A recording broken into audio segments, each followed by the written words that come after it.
الله الرحمن الرحيم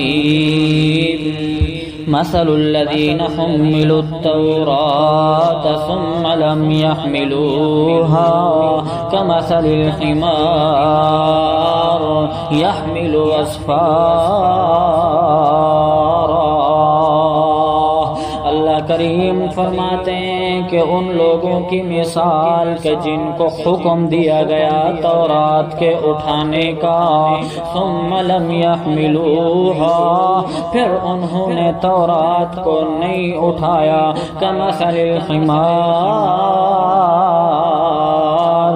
ان لوگوں کی مثال اس گدھے کی طرح ہے، يحمل اسفارا، جو کتابوں کو لاد کر لاتا ہے، جس کے اوپر کتابیں لادی جاتی ہیں، دینی علمی فائدے والی کتابیں لادی جاتی ہیں.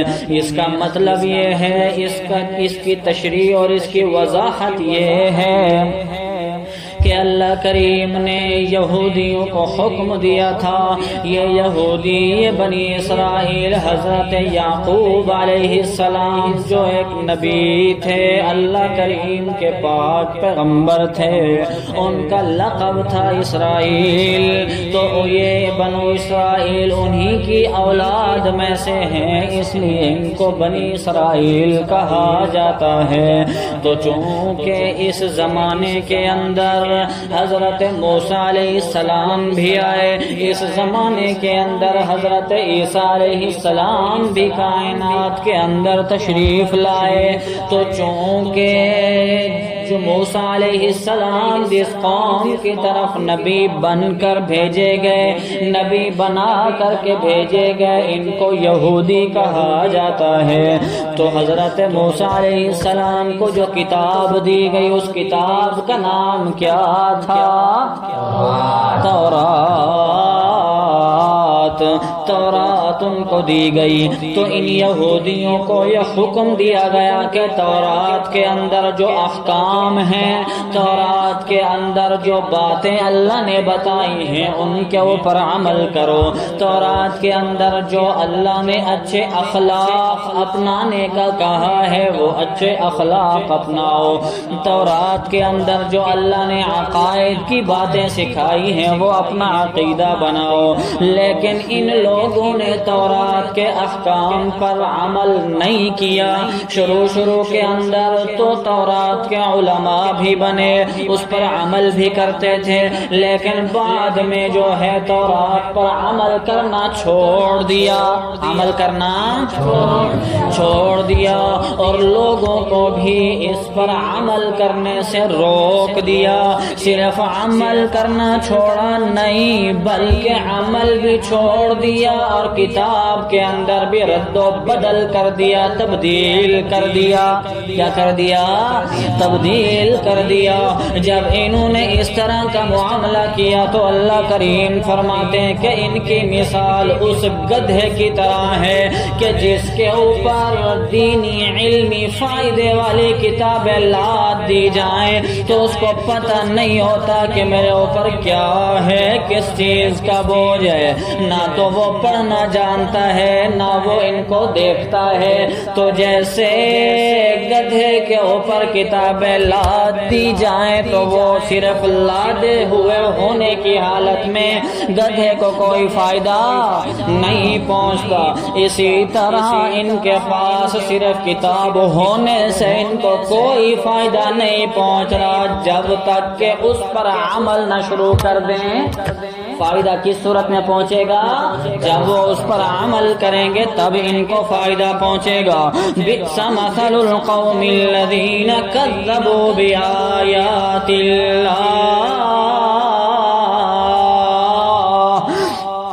یہ بات اللہ نے اس لیے فرمائی کہ اس تورات کے اندر یہ بات بھی اللہ نے بیان فرمائی تھی کہ ایک آخر الزمان نبی آئے گا، اس کا نام محمد رسول اللہ صلی اللہ علیہ وسلم ہوگا. اس کا نام محمد ہوگا، اس پر ایمان لانا۔ تو چونکہ انہوں نے جو ہے اللہ نے پھر ان کو نشانیاں بھی تورات کے اندر بتا دی تھی، انہوں نے جو ہے نہ تو تورات پر عمل کیا، تورات پر عمل کرنا چھوڑا، تو اللہ نے کہا کہ گدھے اور ان میں کوئی فرق نہیں۔ اور دوسری بات کہ اللہ نے ان کو یہ بھی کہا تھا کہ اس نبی پر ایمان بھی لانا، تو یہ اللہ کے پاک پیغمبر پر ایمان بھی نہ لائے، تو پھر اللہ نے اسی بات کو یہاں پر ذکر فرمایا، بئسا بئسا بئسا کا کیا معنی؟ برا، بئسا مثل القوم الذین، ان لوگوں کی مثال، اس قوم کی مثال بہت ہی بری مثال ہے، کن کی؟ کذبوا بآیات اللہ، جنہوں نے اللہ کی آیات کو جھٹلایا۔ کون سی آیات؟ کہ ایک نبی آئے گا اس پر ایمان لانا، وہ آیات کے جو اللہ کے پاک پیغمبر محمد الرسول اللہ کی تصدیق کرنے والی ہیں، ان لوگوں نے ان کو جھٹلا دیا، تو اس لیے اللہ نے کہا کہ یہ بہت ہی برے لوگ ہیں، بہت ہی بری قوم ہے۔ واللہ لا يهدي القوم الظالمين، اللہ ظالم قوم کو ہدایت نہیں دیتا۔ کیوں؟ اس لیے کہ اللہ نے ان کو حکم تو دیا تھا، مگر چونکہ یہ ہدایت کے قریب ہی نہیں آئے، اس لیے اللہ نے بھی ان کو ہدایت نہیں دی۔ یہ بات سمجھ میں آ گئی؟ جی جناب، یہ یہودی لوگ یہ کہا کرتے تھے کہ ہم اللہ کے بیٹے ہیں، ایک بات۔ دوسری بات یہ کہتے تھے کہ ہم اللہ کے دوست ہیں، دو باتیں۔ تیسری بات یہ کہا کرتے تھے کہ بابا جنت تو ہے ہی ہمارا حق، جنت کے اندر تو کوئی اور جائے گا ہی نہیں، جنت میں صرف اور صرف یہودی جائیں گے، باقی سارے لوگ جہنم میں جائیں گے۔ باقی سارے لوگ کہاں جائیں گے؟ جہنم میں جائیں گے۔ تو اس پر اللہ کریم نے فرمایا، قل یا ایھا الذین ھادوا ان زعمتم انکم اولیاء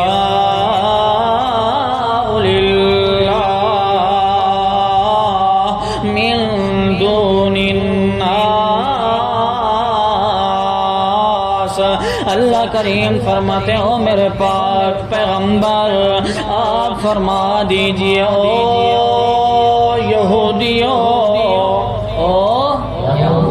یہودیوں، اگر تمہارا یہ خیال ہے کہ تم اللہ کے دوست ہو، صرف اور صرف تم ہی اللہ کے دوست ہو، من دون الناس،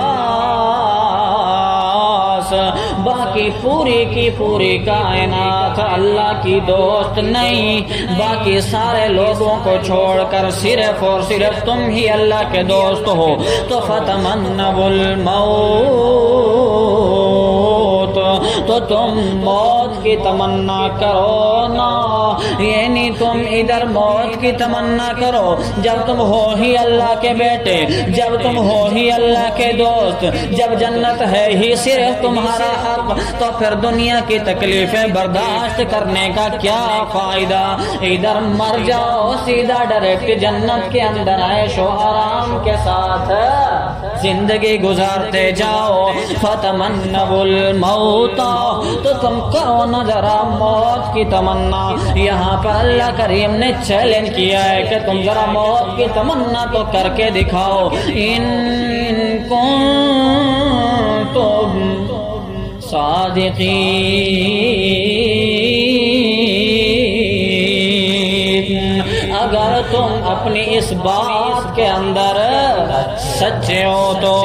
اللہ کریم فرماتے ہیں وَلَا يَتَمَنَّوْنَهُ أَبَدًا، وَلَا یتمنونہ ابدا، یہ وہ لوگ ہیں کہ موت کی کبھی بھی تمنا کرنے والے نہیں ہیں۔ کیوں؟ بما قدمت ایدیہم، ان اعمال کی وجہ سے جو انہوں نے آگے بھیجے۔ وہ کون سے اعمال؟ وہ کون سے اعمال؟ وہ اعمال یہ کہ اللہ نے ان کو کہا تھا کہ تورات کے احکام پر عمل کرو، انہوں نے عمل نہیں کیا۔ اللہ نے حکم دیا تھا کہ پاک پیغمبر محمد رسول اللہ صلی اللہ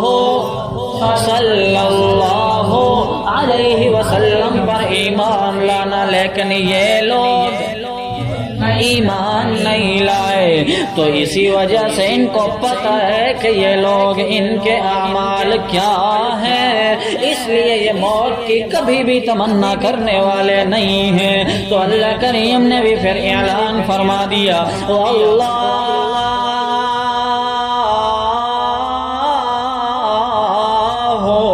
علیم بالظالمین،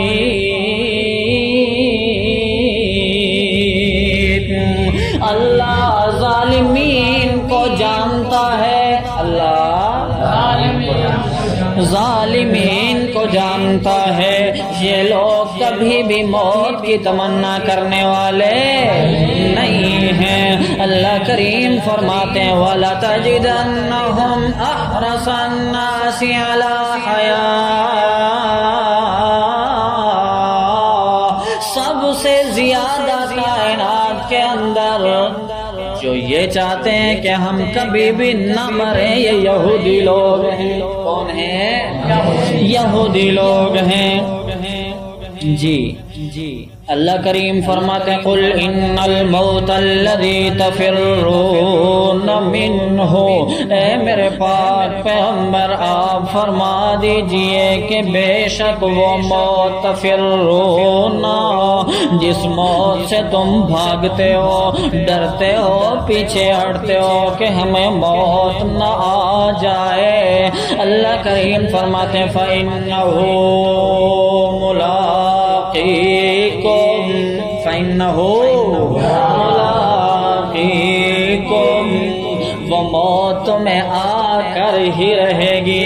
اللہ کریم فرماتے ہیں اَيْنَمَا تَكُونُوا يُدْرِككُمُ الْمَوْتُ وَلَوْ كُنْتُمْ فِي بُرُوجٍ